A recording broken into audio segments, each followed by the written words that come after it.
What's going on, gamers? So you know how I am with information and all that stuff. So the video that I did the other day showing what the PS5 Pro was capable of showed that it could do 80 frames per second. But there's been a slight error going on too.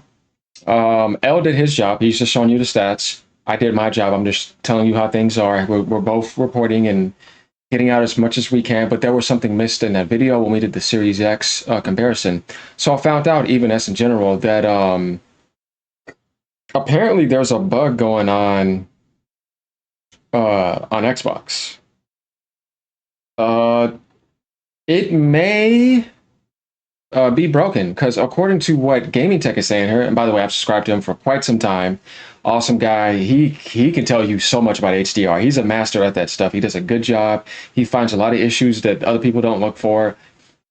You know, when I used to do a lot of PS5 Pro comparisons before I did any Xbox drama, it was mainly about PS5 Pro, criticizing that PS5 and PC and all that type of stuff when I was doing that.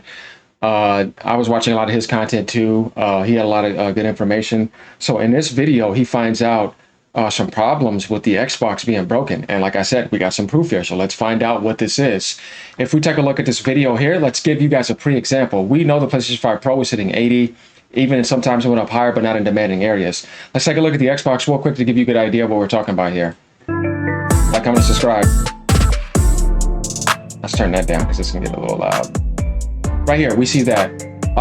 It's at 30. Apparently, that's supposed to be unlocked. They're saying it's a bug.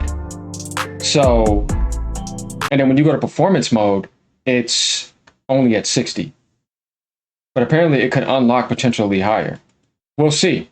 You know what I mean? And when that happens, we're gonna do another update because we gotta get the all accurate information. That's why I want to update you guys, let you know what's going on here before we get started. Now let's go. Hello my friends and welcome back to my channel. Welcome to a very quick video about the latest patch in Cyberpunk 2077, patch 2.3, and this patch added a lot of new features to the game. But for today, I just like to talk about one very particular feature, one very important feature on the console version, just for the console version, because we have this feature actually since ever on the PC. I'm talking about VRR, verbal refresh rate support, and if you don't know what that is, let me explain. Okay, I don't want to go into much detail, but what is VRR, verbal refresh rate? So let's just assume, or not just assume, let's talk about Cyberpunk 2077, because this game doesn't run or has not a perfect 60 FPS experience or frame rate actually on all consoles, apart from the PlayStation 5 Pro, which is very stable, but also not in all areas, okay? But let's just assume you're playing a game and it drops very often below 60 FPS. What you will experience on your screen is, without VRR, is a lot of screen tearing or stuttering. And VRR, very simple explanation, makes sure actually that you don't have screen tearing or you don't have any stuttering. So that's the very, very simple explanation. So VRR, verbal refresh rate, can enhance your experience when you play games with a very unstable frame rate. That's the theory. In real, of course, VRR is a little bit more complicated, and I made a lot of videos about this topic already, so check out my channel. But now let's talk about patch 2.3. Let's focus on base PlayStation 5, PlayStation 5 Pro, and of course the Xbox Series X. And I like to start with the Xbox Series X because when I recorded this video, there was some sort of a bug with the new VRR implementation on the Xbox Series X. Because no matter what I tried, the Xbox Series X in the performance mode with VRR enabled never exceeded 60 FPS. When we're now comparing this with the base PlayStation 5, where we can see that we can actually have more than 60 FPS after the latest patch. So right now, I consider this as a bug on the Xbox Series X. So there you have it, guys. There goes that bug right there. Just to take a look at it. Does this mean that the Xbox is going to get to the PS5 Pro level? No, that's not what he's saying. But basically what he's saying is that it's a bug because the Xbox should be doing a 62, 63, you know, and it may be able to do a little bit past that. You know what I mean?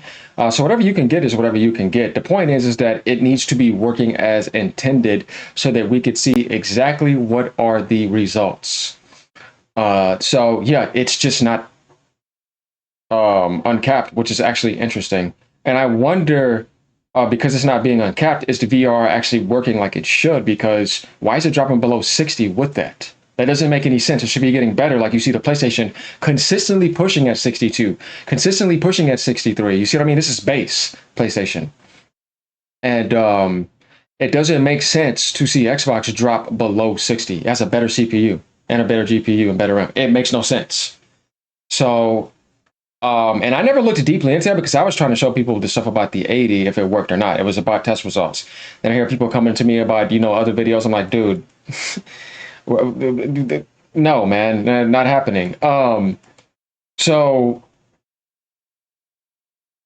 yeah, we can't finalize the base PlayStation 5 versus Xbox test if we wanted to do that, because there was console wars going on with that. That's not why I did my video.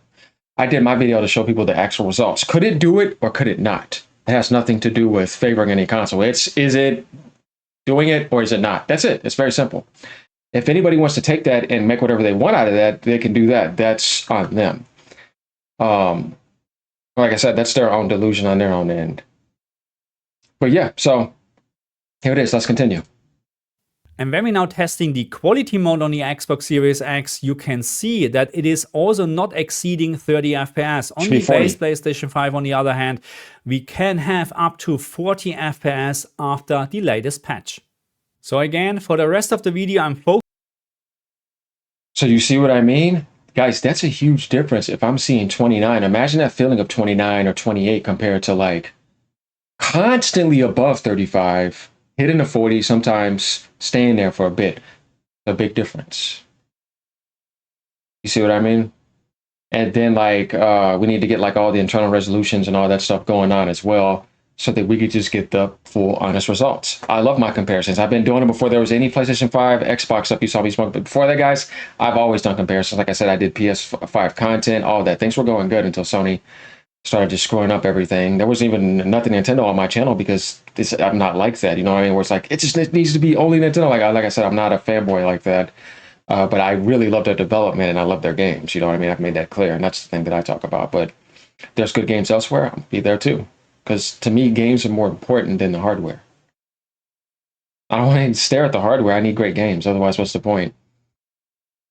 Focusing on the base PlayStation 5 and PlayStation 5 Pro because, again, I think there is still a bug with the Xbox Series X version in regards to the VRR implementation, because we should have a very similar result, actually, comparing this with the base PlayStation 5. So I keep you up to date if there's any change in terms of this bug.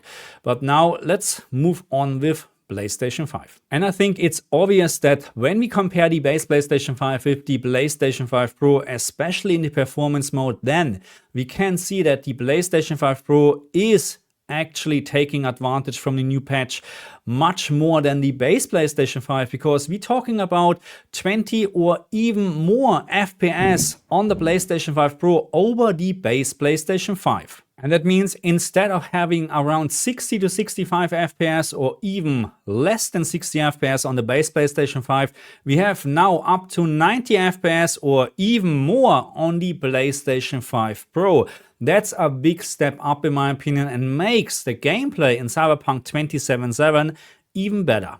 But what about the new unlocked quality mode, which means we can now experience up to 40 FPS on the base PlayStation 5 and PlayStation 5 Pro. Obviously, the Pro version is hitting 40 FPS more often than the base PlayStation 5 version, but also on the base PlayStation 5, you will encounter 40 FPS, and this is a huge step up comparing this to 30 FPS. Okay, my friends, so that's it for this very quick video. Patch 2.3 in Cyberpunk on the console is adding VRR support. Not really on the Xbox Series X. I mean, don't get me wrong, we had VRR support on the Xbox Series X forever because it's just built into the hardware. Unfortunately, not on the PlayStation, but now we have unlocked frame rate on PlayStation 5 Pro and base PlayStation 5, but not on the Xbox Series X. So I'm not sure what's going on, because especially the quality mode with an unlocked frame rate up to 40 FPS is actually a nice feature. Yeah. But it's not working, okay? I'm not sure what's going on. Let me know in the comment section if you experienced the same issue. But again, when I recorded the video and I made sure that this is actually the fact, so it's not just me, there are reports out there that the Xbox Series X version is not behaving as the PlayStation version. I would think it's just a bug at the moment and it should be fixed very, very soon. The update itself, patch 2.3, is actually huge because it's adding so many features actually. It's unbelievable. I mean, I never finished Cyberpunk 2077, but I think now, after 5 years and after a lot of patches, it's probably time to start a playthrough. Yeah, he's a cool guy. You see what I mean? So we got our information here. This is not about arguing now. This is about realizing what the hell is going on. It was a bug, and the only thing missing now is getting the final Xbox stats. The Nintendo Switch version is only a few months old, by the way. That's from the ground up on there. So that's going to be getting a lot more patches. As they make money off it, they'll dump that into optimizing it even more. And hopefully Nintendo frees up that gigabyte of RAM that I hope they said they were going to be doing in an extra CPU, and move Game Chat out the way when people are not using that to free up those resources. Apparently there's something about that that could possibly happen. Hopefully so. It doesn't matter to me with that game, but I mean just for first party, because I play Cyberpunk on my PC. You know what I mean? Anything third party, PC. Easy. But yeah, let me know what you guys think. All right. So we got the truth out here. Later, y'all. Ponies, sit down. Peace.